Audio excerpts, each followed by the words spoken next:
Okey, Assalamualaikum warahmatullahi wabarakatuh. Kembali semula kita di channel YouTube Turbo.com. Okey, so segala puji bagi Allah Tuhan sekalian alam.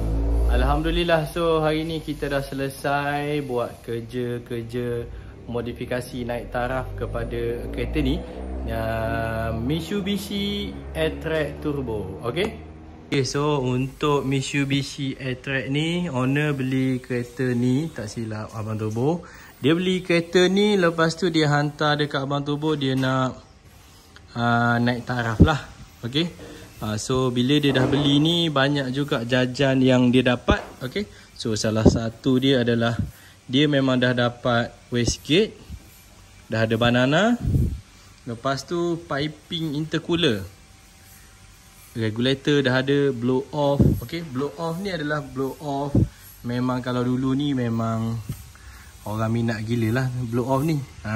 Blow off boleh boost tinggi. Okay, kebanyakannya blow off ni ada dekat Supra dengan Skyline. Okay, so dah ada intercooler dekat depan sudah. Kita boleh tengok dekat sini intercooler. Boleh nampak dekat bawah intercooler. Okay, so modifikasi yang Abang Turbo buat pada kali ni, kalau modifikasi dia lah, kita naik taraf, kita pakai cam pulley, adjustable cam pulley. Kita pakai Toda.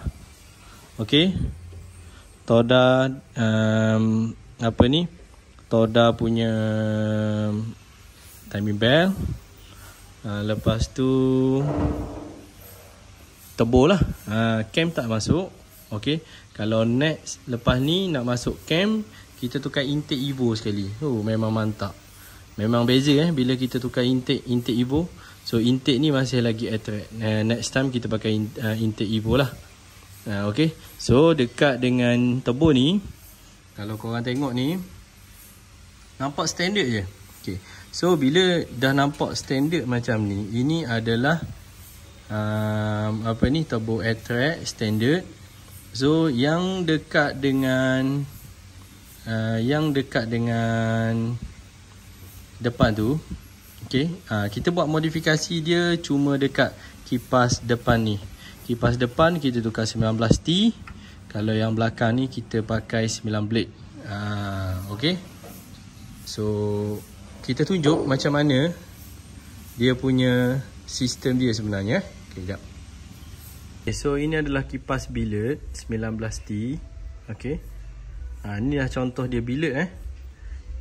Okay, dia punya flow dia memang high flow, dan dia punya turbine dia kita pakai jenis macam ni. Okay, so ini adalah yang TD04 19 yang ni 19T HL ni. Okay, dia 9 blade, memang dia high flow lah. Okay, sebab dia bila kipas dia jarang, jadi dia punya flow boleh masuk lebih di celah-celah ni. Okay, so kalau yang asal dia 12 blade macam ni. 1, 2, 3, 4, 5, 6, 7, 8, 9, 10, 11, 12 Jadi betul 12. 1, 2, 3, 4, 5, 6, 7, 8, 9, 10, 11, 12. Betul, 12 blade. Okay, so yang ini adalah dia punya kipas asal dia. So yang kita pakai adalah kipas macam ni. Nampak? Lebih besar lah. Kipas dia lebih besar. Okay, so memang akan naik horsepower. Sebab Airtrack kita tak boleh nak bagi dia turbo besar. Bila turbo besar, lag dan bawa pun tak sedap. Okay, okay, so dah tengok tadi dah tengok macam mana kereta Airtrack ni Abang Turbo buat. Okay, tak banyak. So kita cuma tambah dia punya turbo, kita buat 19T. So kenapa kita tak tukar dia punya TD05? Okay, sebab dia punya changing gear auto ni, dia 2000 lebih dia dah tukar. 2000 lebih dah tukar. Apabila kita buat turbo, pakai turbo TD05, dia akan jadi 3500, barulah dia naik barulah boost masuk. Bila boost masuk lambat, bila changing gear tu bawah daripada boost, memang langsung tak sedap. Kita bawa pun tak best. Walaupun atas dyno power tinggi, tapi kita bawa langsung tak enjoy. So kita bawa kereta ni, kita nak naikkan dia punya torque. Cara kita buat turbo macam tadilah kita bagi tahu. Okay, so ni kita tengok berapa horsepower yang dapat daripada spek yang kita buat sekarang ni. Okay, jom.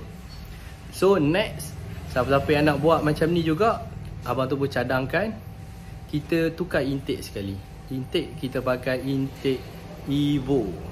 Intake Evo mungkin lagi power dia lagi best lah. Okay, jom.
Okay, so alhamdulillah lah, kita dah selesai sesi dyno tuning untuk Mitsubishi Airtrack Turbo. Kita dah buat turbo 19T, ada banana yang asal dia dan stock injector, ngam-ngam je. Boost 1.2 bar ni minyak 12. Okay, so far tak ada masalah dah lah. Okay, so kita tengok berapa horsepower. Kita tengok berapa horsepower daripada spek ni. Okay. Okay, so dengan power yang 1.2 bar tu 218 horsepower dengan dia punya torque 382. Okay, nampak je horsepower dia kecil macam ni 19T. Tapi dia punya pergi dia memang sedap lah. Okay, kejap lagi kita test kita test on the road. Kita test atas jalan raya macam mana. Okay, so tadi korang dah tengok apa modifikasi yang kita buat. So ni kita turun kereta ni daripada dyno. Okay, lepas tu kita test sekali atas jalan macam mana dia punya pergi. Okay, jom kita tengok.